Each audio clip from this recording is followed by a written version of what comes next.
जय माता की भक्तजनों, जय स्कंद माता की जय। आज हम 9वां और 10वें अध्याय का श्रवण करेंगे। 9वां अध्याय निशुंभ वध। राजा ने कहा, हे ऋषिराज, आपने रक्त बीज के बंधन वध से संबंध रखने वाला वृत्तांत मुझे सुनाया। अब मैं रक्त बीज के मरने के बाद क्रोध में भरे हुए शुंभ व निशुंभ ने जो कर्म किया वह सुनना चाहता हूँ।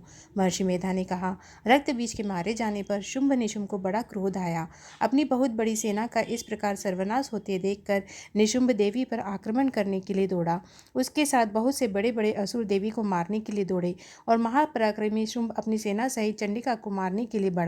फिर शुंभ और निशुंभ का देवी के साथ घोर युद्ध होने लगा और वह दोनों असुर इस प्रकार देवी पर बाण फेंकने लगे जैसे मेघों से वर्षा हो रही हो। उन दोनों के चलाए हुए बाणों को देवी ने अपने बाणों से काट डाला और अपने शस्त्रों की वर्षा से उन दोनों दैत्यों को चोट पहुंचाई। निशुंभ ने तीक्ष्ण तलवार और चमकती हुई ढाल लेकर देवी के सिंह पर आक्रमण किया। अपने वाहन को चोट पहुंची हुई देखकर देवी ने अपने छुरप नामक बाण से निशुंभ की तलवार व ढाल दोनों काट डाले। तलवार व ढाल कट जाने पर निशुंभ ने देवी पर शक्ति से प्रहार किया। देवी ने अपने चक्र से उसके 2 टुकड़े कर दिए। फिर क्या था, दैत्य मारी क्रोध के जल भुन गया और देवी पर मारने के लिए उसने शूल फेंका, किंतु देवी ने अपने मुक्के से उस शूल को चूर चूर कर डाला। फिर उसने देवी पर गदा से प्रहार किया। देवी ने त्रिशूल से गदा को भस्म कर डाला।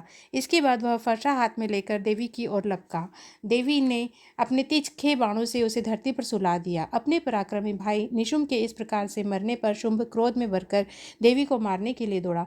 वह रथ में बैठा हुआ उत्तम आयुध से सुशोभित अपनी 8 बड़ी भुजाओं से सारे आकाश को ढके हुए था। शुंभ को आते हुए देखकर देवी ने अपना शंख बजाया और धनुष की टंकार का भी अत्यंत दुस्सह शब्द किया।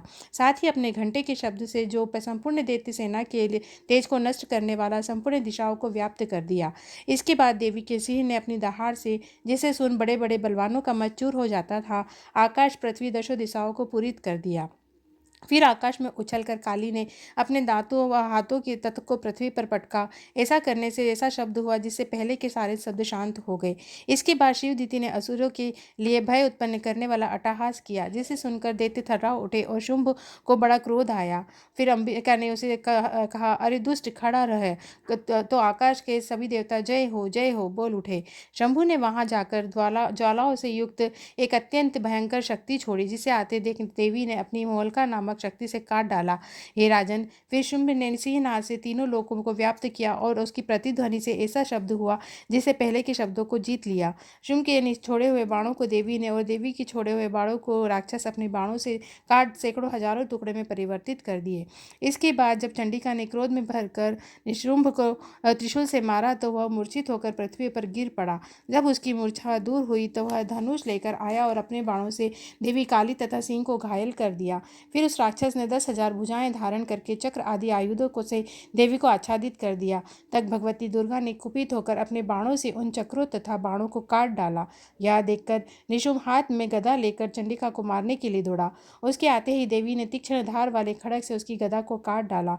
उसने फिर त्रिशूल हाथ में लिए देवता को दुखी करने वाले निशुंभ को त्रिशूल हाथ में लिए आता देखकर चंडिका ने अपने शूल से उसकी छाती पर प्रहार किया। उसकी छाती को चीर डाला। शूल विदीर्ण हो जाने पर उसकी छाती में से यही पराक्रमी दैत्य ठहर जा कहता हुआ निकला। उसे देखकर देवी ने बड़े जोर से ठहाका लगाया। अभी वह निकलने भी नहीं पाया था कि देवी ने अपनी तलवार से उसे काट डाला। सिर कटने के साथ ही वह पृथ्वी पर गिर पड़ा। तदंतर सिंह दहाड़ कर असुरों का भक्षण करने लगा और काली शिवदीति भी राक्षसों का रक्त पीने लगी। कुमारी की शक्ति से कितने ही महादैत्य नष्ट हो गए। ब्रह्मा जी के कमंडल के जल से कितने ही असुर समाप्त हो गए।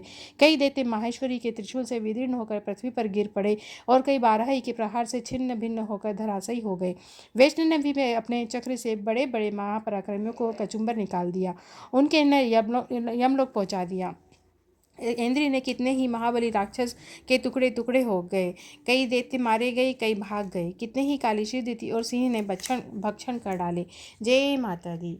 10वां अध्याय शुंभवध। महर्षि मेधा ने कहा, हे राजन, अपने भाई को मरा हुआ तथा सेना को नष्ट हुआ देखकर क्रोध में भरकर दैत्यराज शुंभ ने कहने लगा, दुष्ट दुर्गे, तो अहंकार से गर्व मत कर, क्योंकि तू दूसरों के बल पर लड़ रही है। देवी ने कहा, हे दुष्ट, देख, मैं अकेली हूँ। इस संसार में मेरे सिवा दूसरा कौन है? यह सब मेरी शक्तियाँ हैं। यह सब की सब मुझ में प्रविष्ट हो रही है। इसके बाद ब्रह्माणी आदि सब देवियाँ उस देवी के शरीर में लीन हो गई तथा देवी अकेली रह गई। तब देवी ने कहा, मैं अपनी ऐश्वर्य शक्ति से अनेक रूपों से यहाँ उपस्थित हुई थी। उन सबको रूपों को मैंने समेट लिया है। अब मैं यहाँ अकेली खड़ी हूँ, तुम भी यहाँ ठहरो। महर्षि मेधा ने कहा। जब देवताओं तथा राक्षसों को देखते ही देखते देवी तथा असुर में भयंकर युद्ध होने लगा। अंबिका देवी ने सैकड़ों शस्त्र छोड़े। उधर दैत्यराज ने भी भयंकर अस्त्रों का प्रहार आरंभ कर दिया। देवी के छोड़े हुए सैकड़ों अस्त्रों को दैत्य ने और अपने अस्त्रों द्वारा काट डाला। इसी प्रकार उन्होंने जो शस्त्र छोड़े उन्हें देवी ने अपने भयंकर हुंकार से काट डाला। दैत्य ने जब सैकड़ों बाण छोड़कर देवी को ढक दिया तो क्रोध में भरकर देवी ने अपने बाणों से उसका धनुष नष्ट कर डाला। धनुष कट जाने पर दैत्येंद्र ने शक्ति चलाई, लेकिन देवी ने उसे भी काट कर फेंक दिया। फिर दैत्येंद्र चमकती हुई ढाल लेकर देवी की ओर दौड़ा, किंतु जब वह देवी के समीप पहुंचा तो देवी ने अपने तीक्ष्ण बाणों से उन्हें चमकती हुई ढाल को काट डाला और दैत्येंद्र का घोड़ा मर गया, रथ टूट गया, साथ ही मारा गया।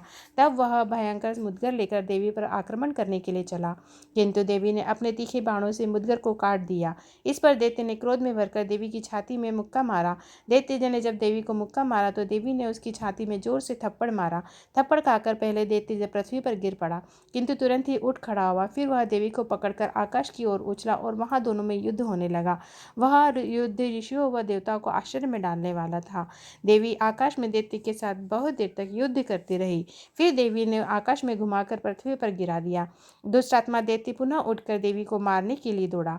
तब उसको अपनी ओर आता हुआ देखकर देवी ने उसकी छाती विदीर्ण करके उसको पृथ्वी पर पटक दिया।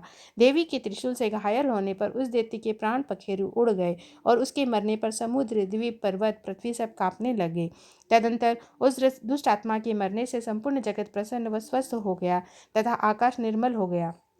पहले जो उत्पात सूचक मेघ, उल्कापात होते थे, सब शांत हो गए। उसके मारे जाने पर नदियाँ अपने ठीक मार्ग से बहने लगी। संपूर्ण देवता का हृदय हर्ष से भर गया और गंधर्वियाँ सुंदर गान गाने लगी। गंधर्व बाजे बजाने लगे, अप्सराएं नाचने लगी, पवित्र वायु बहने लगी, सूर्य की कांति स्वच्छ हो गई, यज्ञशालाओं की बुझी हुई अग्नि अपने आप प्रज्वलित हो उठी तथा चारों दिशाओं में शांति फैल गई। जय अम्बे मात की जय, महाकाली मात की जय, दुर्गे मात की जय।